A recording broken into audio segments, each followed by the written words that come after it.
My name is Courtney, I'm 30 years old, and if there's one thing I've learned about family, it's that blood doesn't always mean loyalty.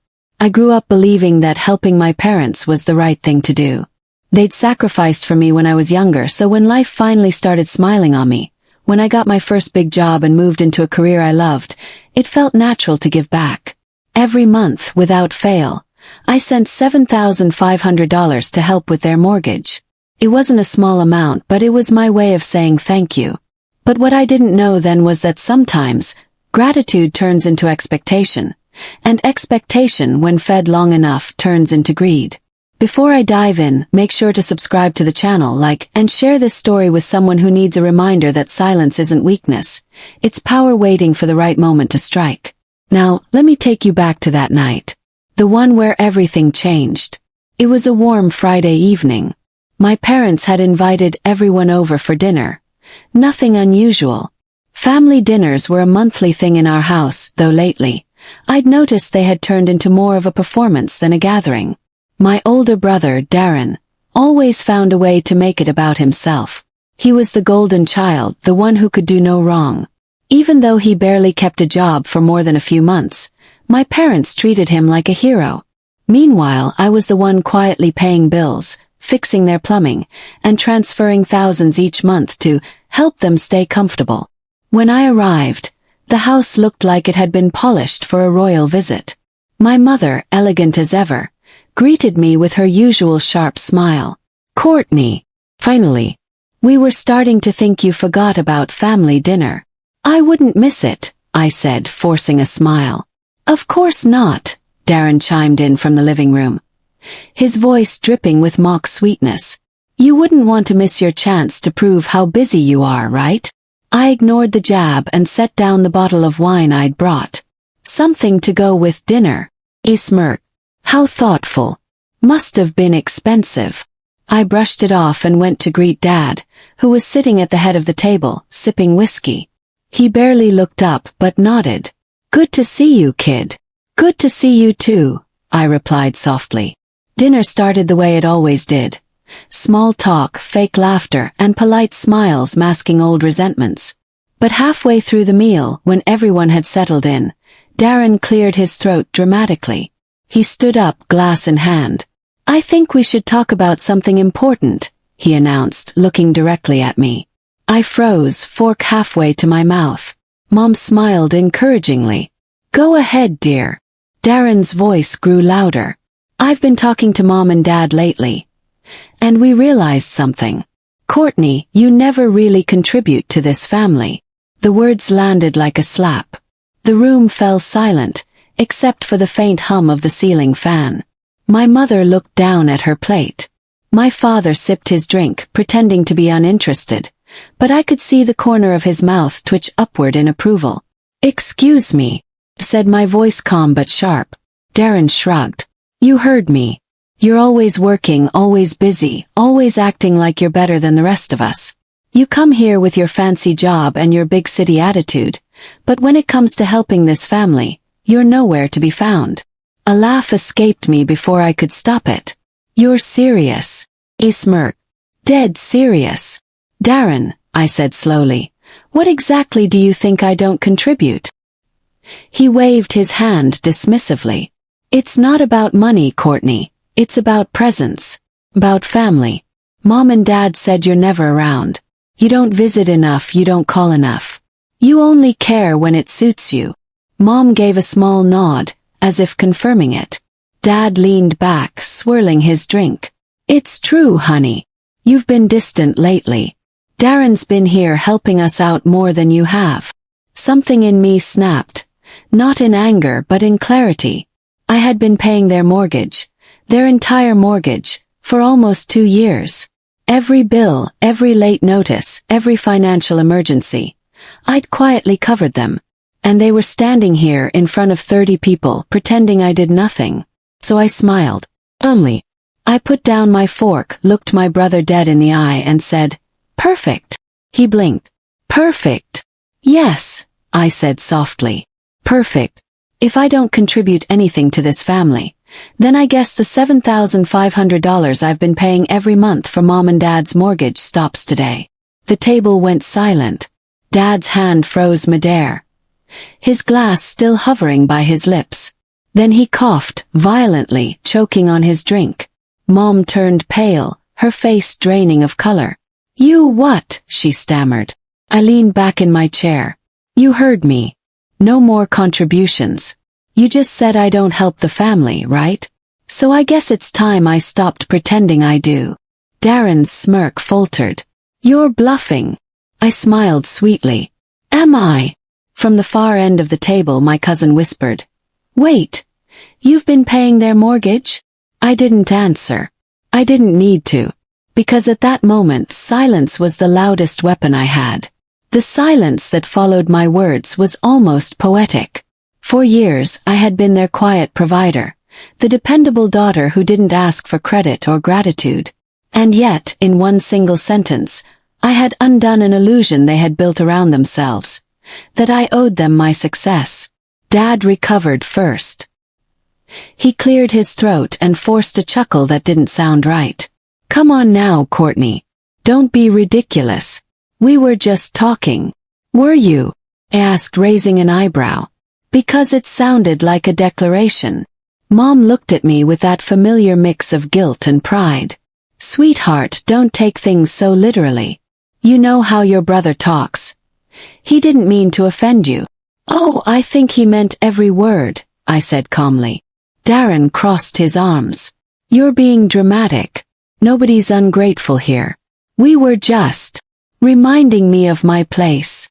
Cut in sharply. Because that's what it felt like. The guests exchanged awkward glances. Some tried to pretend they were interested in their plates again, but it was too late. The air was thick, and everyone could feel the shift. I stood up slowly, wiped my hands with a napkin, and placed it neatly on my plate. "I think I've had enough dinner for one night." Mom stood up too, panic creeping into her voice. "Courtney, please, don't make a scene." I smiled faintly. "I'm not making a scene. I'm making a decision." Then I turned, grabbed my purse, and walked out of the dining room without another word. The night air hit me like a wave of freedom. My heels clicked against the driveway as I reached my car. My heart was pounding, not from anger but from release. For years I had swallowed their comments. Every time my mother compared me to Darren, I'd brushed it off. Every time my father dismissed my achievements as luck, I'd kept quiet. But tonight I realized something. Silence isn't weakness, it's fuel. And I had just set the match. When I got home, I opened my laptop, logged into my banking app, and clicked Cancel Recurring Payment. Just like that, their safety net disappeared. A part of me felt guilty. But a bigger part, the one that had cried quietly on too many nights, wondering why nothing I did was ever enough, felt powerful. The next morning I woke up to 6 missed calls from Mom, 3 from Dad, and a text from Darren that read, "You're unbelievable. You embarrassed us last night." Mom cried herself to sleep. "Are you happy now?" I stared at the message for a long moment, then typed back one word, "Ecstatic," and hit send. By noon my phone rang again. It was my father. "Courtney," he said, his tone calm but clipped. "We need to talk." "About what?" I asked, pretending not to know. "About last night," he replied. "You overreacted. I think you owe your mother an apology." I almost laughed. "An apology? For stopping the payments you never asked for?" His voice hardened. "Don't be childish. You know your mother and I depend on that money. You can't just—" "Actually," I interrupted, "I can. You said I don't contribute to this family. I'm simply respecting your opinion." There was a long silence on the line. Then he exhaled sharply. "You've changed, Courtney." Smiled. "Finally." And I hung up. Days passed, and for the first time in years, the house I lived in felt peaceful. No constant calls asking for, just a small favor. No emotional manipulation disguised as parental concern. But the calm didn't last long. One evening, a message from my mother popped up. "Courtney, the bank called. They said we missed this month's payment. Please, darling, just help us out this once." We'll talk about everything later. Then another followed minutes later. Your father's blood pressure is high. Do you want that on your conscience? I stared at those messages, feeling the familiar tug of guilt pulling at me again. But I reminded myself, this wasn't my burden anymore. Instead of replying, I sent her a transfer of $10 with a note attached. For stress medication. It wasn't cruelty, it was clarity. Because I realized something that night. The moment you stop enabling people, they'll call you cruel. But the truth, you're just reclaiming your peace. By the end of the week, I started hearing from relatives. A little bird told me you cut off your parents, my Aunt Clara said over the phone. Birds gossip a lot these days, I replied flatly. She sighed. Courtney, you know they're struggling. Darren told me you have more than enough to help. Why be spiteful? Because I'm done buying respect, I said simply. There was a pause. You sound just like your father, she whispered. Funny, I said. He doesn't seem to think so. Then came the real twist. A month later I got a letter. Not an email, not a text, but an actual letter, from my parents' lawyer. It stated that since I had distanced myself from family obligations, they were planning to remove me from their will. I read it once, then twice. And laughed. Not because it hurt, but because it proved everything I already knew. Their love had conditions. And the moment I stopped meeting them, it vanished. I wasn't angry anymore. I was done. But fate has a way of spinning things. Because exactly 3 weeks later, Darren called me at midnight. His voice trembling. Courtney, they might lose the house. I didn't say a word. They can't make the payments. The bank's sending a foreclosure notice. His tone cracked. Please, you have to do something. I let the silence stretch for a long moment before answering. Darren, I said quietly, remember the night you said I never contributed anything to this family? He hesitated. Yeah. Well, I said, now I finally understand what you meant. And I hung up. When I hung up on Darren that night, I didn't feel the rush of satisfaction I expected. Instead, there was this deep, hollow ache. The kind that comes from realizing that the people you've loved the most have always seen you as a transaction. Still, I wasn't about to rescue them again. Not this time. I closed my eyes and thought back to all the times I'd given up pieces of my own happiness to keep them comfortable. The nights I worked late just to afford their mortgage. The vacations I skipped because your brother's business needs help. The silent sacrifices they called family responsibility. Now they were finally facing the reality I'd shielded them from, and I was going to let it play out. A few days later the calls started again. Unknown numbers. Then messages. Then voicemails. Courtney, this is urgent. Please call me back. Your father isn't well. You're his only hope. Do you really want us to lose everything? Each one was a performance. Part guilt, part desperation. But there was one voice note that made me pause. It was Mom. Her tone wasn't angry this time. It was small, tired, almost broken. Courtney, she said softly. I know we hurt you. Maybe we never said thank you properly. Maybe we were too proud. But your father's heart can't handle all this stress. If you ever loved us, please don't let this happen. Played it 3 times. And for a split second, the little girl inside me, the one who used to chase her mother's approval, almost reached for the phone. Almost. Then I remembered something she said years ago, when I had asked her why she always took Darren's side. Because, she had said coldly, he'll always be a son. But daughters eventually belong to someone else. And just like that, my compassion hardened into clarity. 2 weeks passed.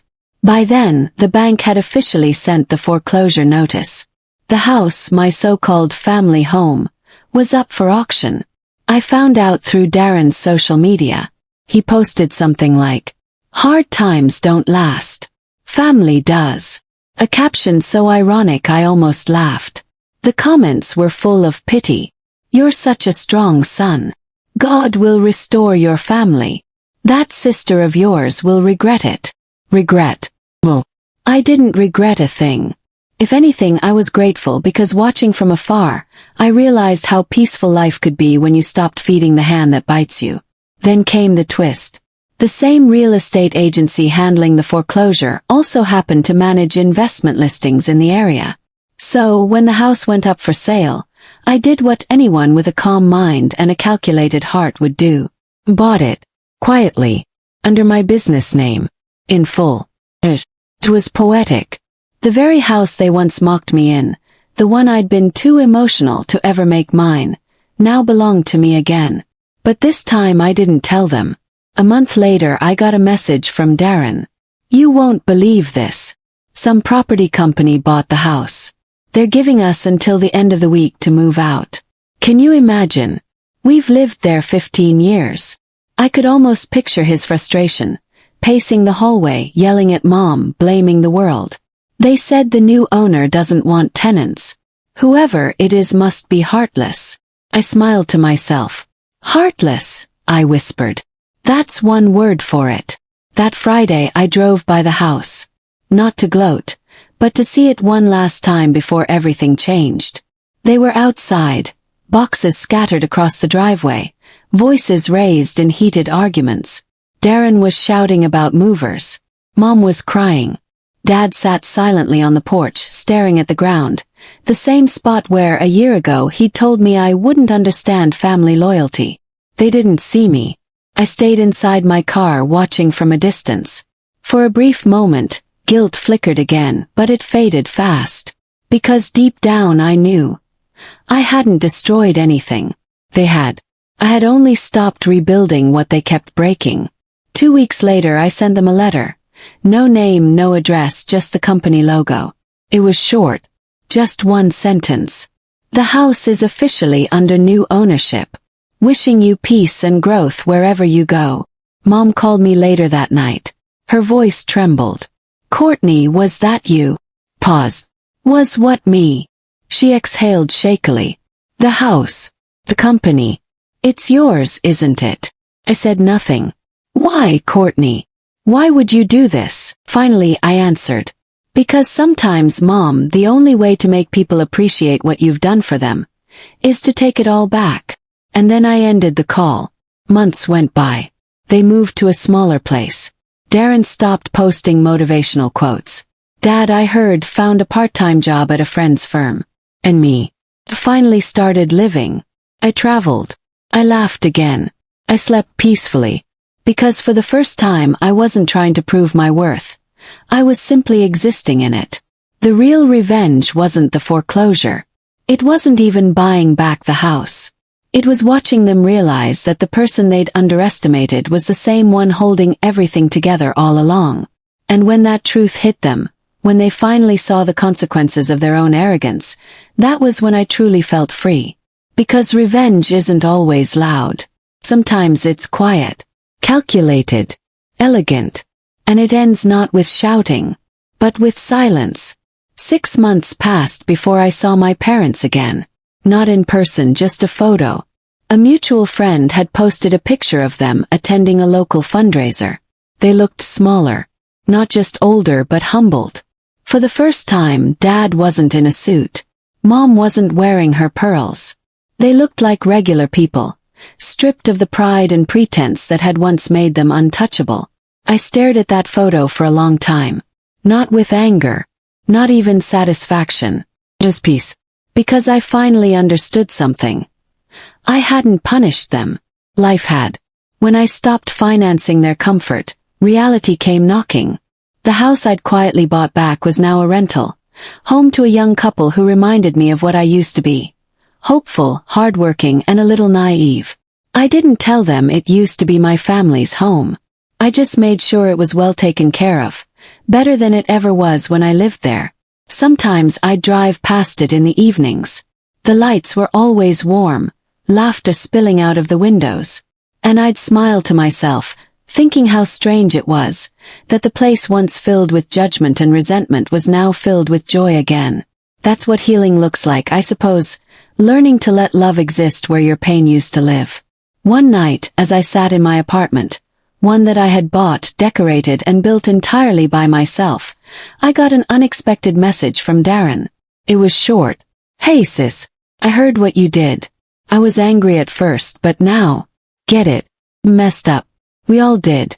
I hope you're happy." For a while I didn't know how to respond. Then I typed back just 3 words. "I finally am." He never replied, but he didn't need to. That was closure enough.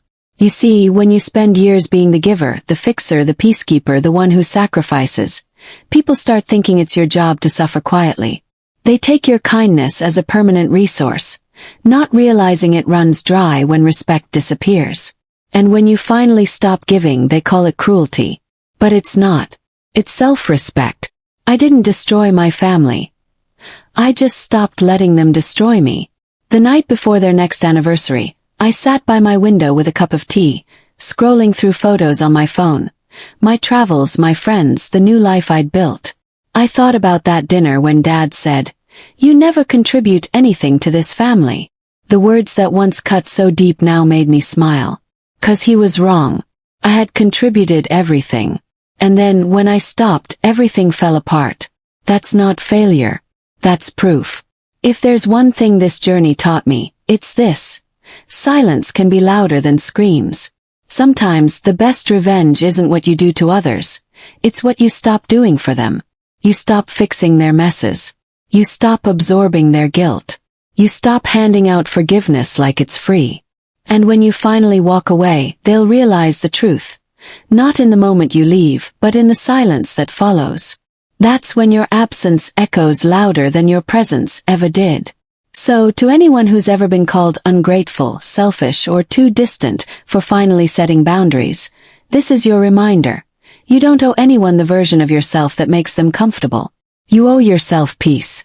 And sometimes, peace looks like walking away from the people who taught you how to stay quiet when you should have spoken. It looks like saying nothing and letting your success do the talking. It looks like standing in your own light, unapologetically, knowing you no longer need their approval to shine. That night, I closed my eyes and whispered to myself, "You did the right thing." And for the first time in years, I actually believed it. Because revenge, when rooted in truth, doesn't destroy you, sets you free.